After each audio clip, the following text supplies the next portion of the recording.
Hello everyone, welcome back to another blog. নতুন একটা ব্লগে তোমাদের সবাইকে অনেক অনেক স্বাগত, অনেক অনেক ভালোবাসা নিয়ে আজকে ব্লগটা স্টার্ট করছি। তো ব্লগের শুরুতে এতই হাসছি কারণ আজকে ছিল মানডে, জুডোর পাপার ছুটি। তো দুজনে মিলে বাজার করে এসেছি, তো সেটা নিয়েই বকবক করছিলাম আর হাসাহাসি করছিলাম। তো চলো বাজার থেকে কি কি নিয়ে আসলাম তোমাদের দেখাই। তো জুডোকে সবেমাত্র স্কুলে দিয়ে তারপর আমরা ঢুকেছিলাম বাজারে। তো বাজারে গিয়ে আর ভিডিও করতে পারিনি। তো যাই হোক, বুঝতেই পারছো বাজারের মধ্যে অনেক লোকজন, একটু লজ্জা লজ্জা লাগছিলো। তো এই যে এই সমস্ত বাজার করে নিয়ে এসেছে আর এর সাথে মাছ রয়েছে। তো জুডোর পাপা মাছটা অলরেডি রান্নাঘরেই রেখেছে। তোমাদের দেখা যায় কি মাছ এনেছে। আর এনেছি লাল শাক, যেটা জুডোর বাবার ফেভারিট। আনবো না করতে করতে নিয়ে এসেছি। আর এই যে 3টে ভুট্টা এনেছি আর আম এনেছি, আর তারপরে 2টো রুটিও এনেছি।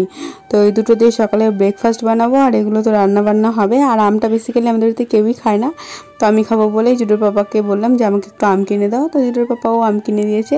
তো সব কিছু নিয়ে চলে এসেছি। আর জুডোর পাপা বানালো মানে ব্রেড আর বাটারটা, আর আমি বানালাম ডিম টোস্টটা। তো দুজনে মিলেমিশে বানিয়েছি। তো আমি একটা ব্রেড বাটার খেলাম আর একটা ডিম টোস্ট খেলাম। জুডোর পাপাও সেম একটা মানে বাটার ব্রেড খেলো আর একটা ডিম টোস্ট খেলো। তো রয়্যালটি খাওয়া হয়ে গেছে। আমি ওইদিকে একটু কাজবাজ করছিলাম, তাই আমার খেতে একটু দেরি হচ্ছে। তো আমিও এখন বসে পড়েছি খেতে। আর এখানটায় জুডোর পাপা আমার সাথে বকবক করছিল, কিছু কাজবাজ রয়েছে, তো কোনটার পর কোনটা করবে, কিভাবে করবে, তো সেটাই আমার সাথে ডিসকাস করছিল। সবসময়ের জন্য ওইটাই করে, কোনো কিছু করার আগে বা দুজনে মিলে ডিসকাস করে তারপরে আমরা যে কোনো কাজ করি।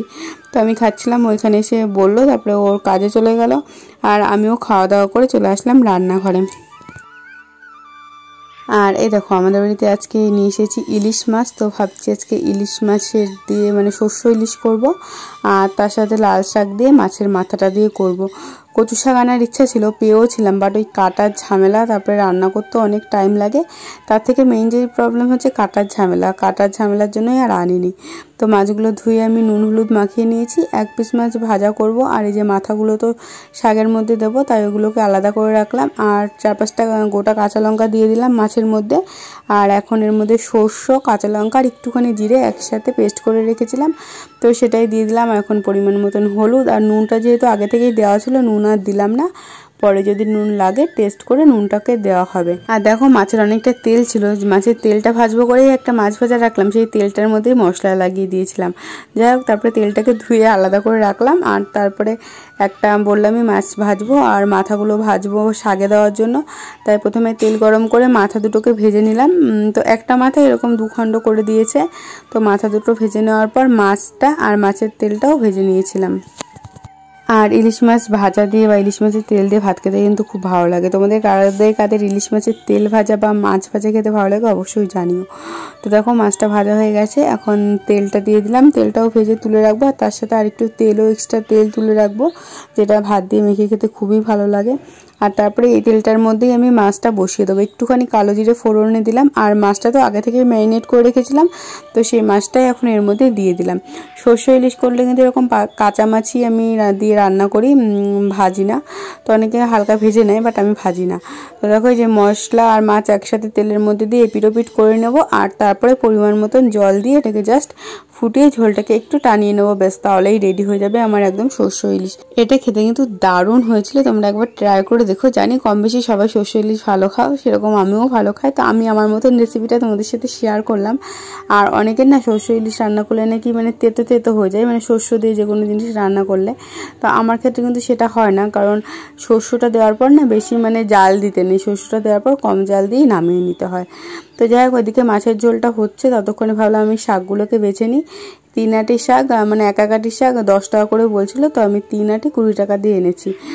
তো দেবে না করে তারপরে লাস্টে দিয়েই দিয়েছিল। তারপরে দেখো এই যে শাকগুলোকে বাছছিলাম, প্রথমে ছুরি দিয়ে কাটছিলাম, বাট ছুরি দিয়ে কাটতে অনেক সময় লাগছিল। তারপরে ভাবলাম যে যেটা দিয়ে অভ্যস্ত সেটা দিয়েই কাটি। তারপরে আবার বটি নিয়ে এসেছিলাম, তো বটি দিয়ে কেটে শাকগুলোকে একদম ধুয়ে তারপরে কুচি কুচি করে কেটে তারপরে রান্না করতে নিয়েছিলাম।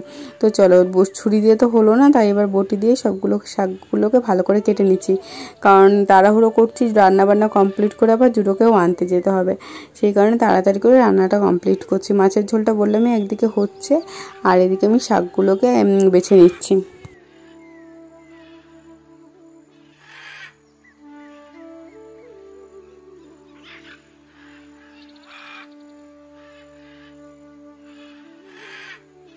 আর এদিকে দেখো আমি কড়াইতে তেল গরম করে শুকনো লঙ্কা ভেজে নিলাম, প্রথমে একটুখানি কালো জিরে আর ফোড়ন দিয়ে দিয়েছি, আর তারপরে কতগুলো পেঁয়াজ দিয়ে দিলাম।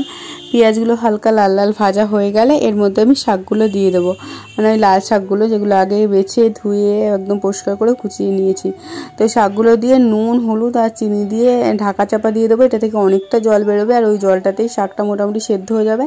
আর যদি সেদ্ধ না হয় তো পরে আরেকটু জল অ্যাড করলেই ব্যাস হয়ে যাবে। এটা বেশ এখন শুধু নাড়াতে হবে আর জলটা যে বেরাবে সেটাকে টানিয়ে নিতে হবে, তাহলেই হয়ে যাবে। তো চলো এদিকে শাকটা যতটা হতে থাকুক, ততক্ষণে আমার বেসিনে অনেকগুলো বাসন রয়েছে, সেগুলোকে মেজে নিই। তো তোমাদের শুধু মাছ আর শাকটাই দেখালাম, আমাদের বাড়িতে কিন্তু আরও অনেক কিছু রান্না হয়েছে যেগুলো মা করেছে, আমি আর সেগুলো কোনো কিছুই করিনি। আমি জাস্ট এই মাছ বাজার টাজার করে এসে এই মাছ আর শাকটাই করলাম। এছাড়া পটল আলু চিংড়ি মাছ তাজতে একটা বড় করে তরকারি হয়েছে, ডাল হয়েছে।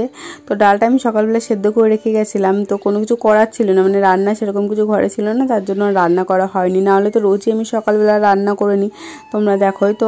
আজকে সেরকম কিছু ছিল না বলে আর রান্নাও করা হয়নি। তো যাই হোক, তার জন্য এই যে বাজার থেকে মাছ টাছ নিয়ে এসে এখন রান্না করলাম। তো চলো এদিকে আমার শাকটাও বেশ অনেকটা হয়ে গেছে। তো এখন দেখো এই যে হাতা দিয়ে একটুখানি নেড়ে নেড়ে দিচ্ছি, আর এরপরে যে মাছের মাথা দুটো ভেজে রেখেছিলাম সেটাও এর মধ্যে অ্যাড করে দিলাম। তো দিয়ে এইটা এখন শাকের মধ্যে ভালোভাবে একদম নেড়ে চেড়ে ভেঙে ভেঙে শাকের সাথে মিশিয়ে দেবো। আর এই পজিশনে একটু নুন আর মিষ্টিটা চেক করে নিতে হবে, ব্যাস তাহলেই হয়ে যাবে। তো শাকে একটু হালকা হালকা জল রয়েছে, তো জলটা পুরো টেনে শুকিয়ে যাবে, তারপরেই শাকটা নামিয়ে নেব। স্নান সকালবেলায় করে গেছিলাম আর কাজবাজও অনেকটাই যাওয়ার আগে সেরে গেছিলাম। তো তারপরে দেখো রান্নাবান্না সেরে রেডি হয়ে বেরিয়ে পড়েছি জুডোকে স্কুলে আনতে। আর যা প্রচণ্ড মেঘ করেছে, আমরা তো ভাবছিলাম যে বৃষ্টি হবে, তো আসার সময় অল্প অল্প বৃষ্টিও হয়েছিল। জুডোকে নতুন রেনকোটটা পরে নিয়ে এসেছিলাম। তো যাই হোক, এখন আমরা যাচ্ছি স্কুলে। তো চলো আজকের ব্লগটা এখানেই শেষ করছি, দেখা হচ্ছে নতুন কোনো ভিডিওতে।